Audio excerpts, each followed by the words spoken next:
प्रिय साथियों नमस्कार। साहित्य KPS चैनल पर आपका स्वागत है। प्रस्तुत है जयशंकर प्रसाद जी द्वारा लिखित कहानी पाप की पराजय, स्वर कृष्णपाल। घने हरे कानन के हृदय में पहाड़ी नदी झिरझिर करती बह रही है। गांव से दूर बंदूक लिए शिकारी के वेश में घनश्याम दूर बैठा है। एक निरीख शशक मारकर प्रसन्नता से पतली पतली लकड़ियों में उसका जलना देखता हुआ प्रकृति की कमनीयता के साथ वह बड़ा अन्याय कर रहा है, किंतु उसे दायित्व विहीन विचारपति की तरह बेपरवाही है। जंगली जीवन का आज उसे बड़ा अभिमान है। अपनी सफलता पर आप ही मुग्ध होकर मानव समाज की विशेषावस्था की पुनरावृत्ति करता हुआ निर्दय घनश्याम उस अजले जंतु से उदर भरने लगा। तृप्त होने पर वन की सुधि आई। चकित होकर उसे लगा कि यह कैसा रमणीय देश है। थोड़ी देर में तंत्रा ने उसे दबा लिया। वह कोमल वृत्ति विलीन हो गई। स्वप्न ने उसे फिर उद्वेलित किया। निर्मल जल धारा से धुले हुए पत्तों का घना कानन, स्थान स्थान पर कुमुषित कुंज, आंतरिक और स्वाभाविक आलोक में उन कुंजों की कोमल छाया, हृदय स्पर्शकारी शीतल पवन का संचार अस्फुष्ट आलेख के समान उसके सामने स्फुरित होने लगे। घनश्याम को सुदूर में मधुर झंकार सी सुनाई पड़ने लगी। उसने अपने को व्याकुल पाया। देखा तो एक अद्भुत दृश्य। इंद्रनील की पुतली फूलों से सजी हुई झरने के उस पार पहाड़ी से उतरकर बैठी है। उसके सहज कुंचित केश से वन्य कुरुवक कलियां कूद कूद कर जल लहरियों से क्रीड़ा कर रही हैं। घनश्याम को वह वन देवी सी प्रतीत हुई। यद्यपि उसका रंग कंचन के समान नहीं, फिर भी सांचे में ढला हुआ है। आकर्षण वितर्षण नेत्र नहीं, तो भी उसमें एक स्वाभाविक राग है। यह कवि की कल्पना से कोई स्वर्गीय आकृति नहीं, प्रत्युत एक भिल्लनी है। तब भी इसमें सौंदर्य नहीं है, यह कोई साहस के साथ नहीं कह सकता। घनश्याम ने तंत्रा से चौंककर उस सहज सौंदर्य को देखा और विषम समस्या में पड़कर यह सोचने लगा कि क्या सौंदर्य उपासना की ये वस्तु है, उपभोग की नहीं। इस प्रश्न को हल करने के लिए उसने हंटिंग कोट के पॉकेट्स का सहारा लिया। क्लांति हारिणी का पान करने पर उसकी आंखों का रंगीन चश्मा चढ़ गया। उसकी तंद्रा का यह काल्पनिक स्वर्ग धीरे धीरे विलास मंदिर में परिणत होने लगा। घनश्याम ने देखा कि अद्भुत रूप, यौवन की चरम सीमा और स्वास्थ्य का मनोहर संस्करण रंग बदलकर पाप ही सामने आया है। पाप का यह रूप जब वह वासना को फांस कर अपनी ओर मिला चुकता है, बड़ा कोमल, अथच, कठोर व भयानक होता है। और तब पाप का मुख कितना सुंदर होता है। सुंदर ही नहीं, आकर्षक भी। वह भी कितना प्रलोभनपूर्ण और कितना शक्तिशाली, जो अनुभव में नहीं आ सकता। उसमें विजय का दर्प भरा रहता है। वह अपनी एक मृदु मुस्कान से सुदृढ़ विवेक की अवहेलना करता है। घनश्याम ने धोखा खाया और अक्षण भर में वह सरल सुषमा विलुप्त होकर उद्दीपन का अभिनय करने लगी। यौवन ने भी उस समय काम से मित्रता कर ली।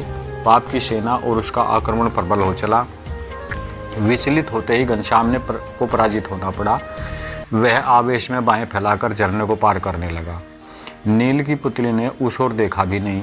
युवक की मासल पीन बुझाए उसे आलिंगन करना ही चाहती थी कि ऊपर पहाड़ी पर से शब्द सुनाई पड़ा, क्यों नीला, कब तक यहीं बैठी रहोगी? मुझे देर हो रही है, चल घर चलें।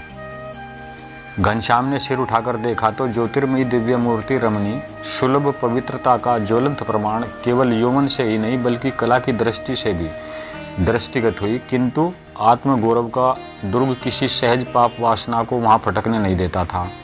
शिकारी घनश्याम लज्जित तो हुआ ही, पर वह भयभीत भी था। पुण्य प्रतिमा के सामने पाप की पराजय हुई। नीला ने घबरा कर कहा, रानी जी आती हूँ, जरा मैं थक गई थी। रानी और नीला दोनों चली गई।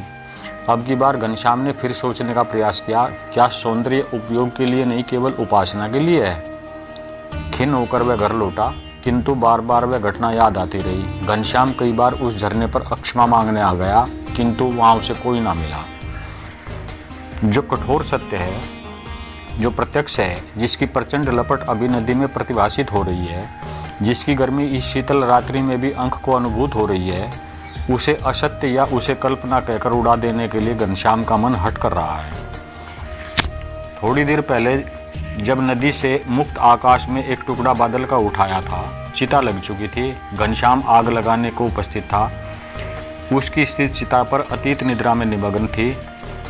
निठुर हिंदू शास्त्र की कठोर आज्ञा से जब वह विद्रोह करने लगा था, उसी समय घनश्याम को सांत्वना हुई। उसने अचानक मूर्खता से अग्नि लगा दी। उसे ध्यान हुआ कि निर्दय बादल बरसकर चिता को बुझा देंगे, उसे जलने ना देंगे, किंतु व्यर्थ। चिता ठंडी होकर और भी ठहर ठहर कर सुलगने लगी। अक्षण भर में जलकर राख न होने पाई। घनश्याम ने हृदय में सोचा कि यदि हम मुसलमान या ईसाई होते तो फूलों में मिली हुई मुलायम मिट्टी में इसे सुला देते, सुंदर समाधि बनाते, आजीवन की प्रति संध्या को दीप जलाते, फूल चढ़ाते, कविता पढ़ते, रोते, आंसू बहाते, किसी तरह दिन बीत जाते। किंतु यहाँ कुछ भी नहीं। हत्यारा समाज, कठोर धर्म, कुत्सित व्यवस्था, इनसे क्या आशा। चिता जलने लगी। शमशान से लौटते समय घनश्याम ने साथियों को छोड़कर जंगल की ओर पैर बढ़ाया, जहाँ प्राय शिकार खेलने जाया करता। वहीं जाकर बैठ गया। आज वह बहुत दिनों के बाद इधर आया। कुछ ही दूरी पर देखा कि शाखू के वृक्ष की छाया में एक सुकुमार शरीर पड़ा है। सिराने तकिया का काम हाथ दे रहा है। घनश्याम ने अभी कड़ी चोट खाई है। करुण कमल का उसके आर्तमानस में विकास हो गया था। उसने समीप जाकर देखा कि वह रमणी और कोई नहीं, वह रानी है जिसे उसने बहुत दिन हुए एक अनोखे रूप में देखा था। घनश्याम के आठ पाते ही रानी उठ बैठी। घनश्याम ने पूछा, आप कौन हैं? यहाँ क्यों पड़ी हैं? रानी ने कहा, मैं केतकी वन की रानी हूँ। तब ऐसे क्यों? समय की प्रतीक्षा में पड़ी हूँ। कैसा समय? आपसे क्या काम? क्या शिकार खेलने आए हैं? नहीं देवी, आज स्वयं शिकार हो गया हूँ। तब तो आप शीघ्र ही शहर की ओर लौट पलटेंगे। क्या किसी ढीलनी के नयन बाण लगे हैं? किंतु नहीं, मैं भूल कर रही हूँ। उन बेचारियों को शुदा ज्वाला से जला रखा है। ओ, वह गड्ढे में धसी आके अब किसी को आकर्षित करने की सामर्थ्य नहीं रखती। हे भगवान, मैं किस लिए पहाड़ी से उतर कर आई हूँ? देवी, आपका अभिप्राय क्या है? मैं समझ नहीं सका। क्या ऊपर अकाल है? दुर्भिक्ष है? नहीं, ईश्वर का प्रकोप है, पवित्रता का अभिशाप है, करुणा की विभुत मूर्ति के दर्शन है। तब आपकी क्या इच्छा है? मैं वहाँ की रानी हूँ। मेरे वस्त्र आभूषण भंडार में जो कुछ था सब बेचकर 3 महीने किसी प्रकार उन्हें खिला सकी। अब मेरे पास केवल इस वस्त्र को छोड़कर और कुछ नहीं रहा कि विक्रिय करके एक भी भूखे पेट की ज्वाला बुझाती। इसलिए क्या? शहर चलूंगी। सुना है कि वहाँ रूप का भी दाम मिलता है, यदि कुछ मिल सके तब। तो इसे भी बेच दूंगी। अनाथ बालकों को इससे कुछ तो सहायता पहुंच सकेगी।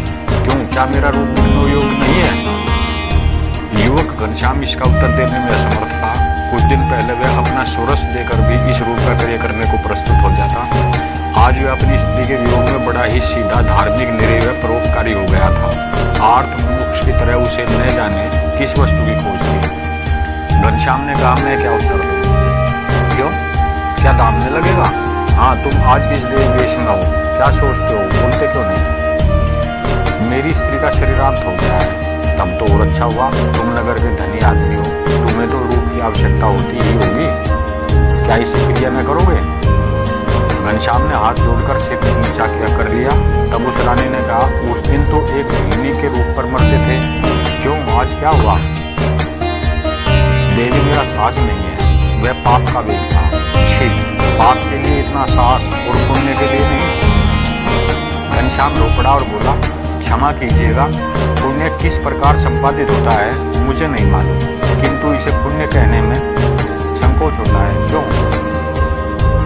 इसी समय 2-3 बालक, 4-5 स्त्रियां और 6-7 भील अनाहार क्लिष्ट जीव क्षीण कलेवर पवन के बल से हिलते हुए झूमते रानी के सामने आकर खड़े हो गए। रानी ने कहा, क्यों?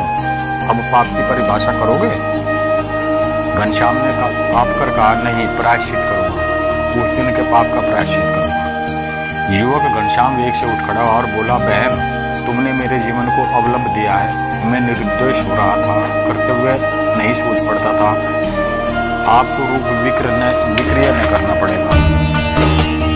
देवी, मैं संध्या तक आ जाऊंगा। संध्या तक? और भी पहले। बालक रोने लगे। रानी माँ, अब नहीं रहा जाता। घनश्याम से भी नहीं रहा गया, वह भागा। घनश्याम की पाप भूमि देखते गाड़ी और छकड़ों से भर गई। बाजार लग गया। रानी के प्रबंध में घनश्याम ने वहीं पर अकाल पीड़ितों की सेवा आरंभ कर दी। जो घटनाओं से बार बार स्मरण होती थी उसी का है प्रायश्चित था। घनश्याम ने उसी भीमनी को प्रधान प्रबंध करने वाली देखकर आश्चर्य किया। उसे न जाने क्यों हर्ष और उत्साह कहानी समाप्त करते हैं। आशा है पसंद आई होगी। चैनल को लाइक शेयर सब्सक्राइब अवश्य करें। धन्यवाद।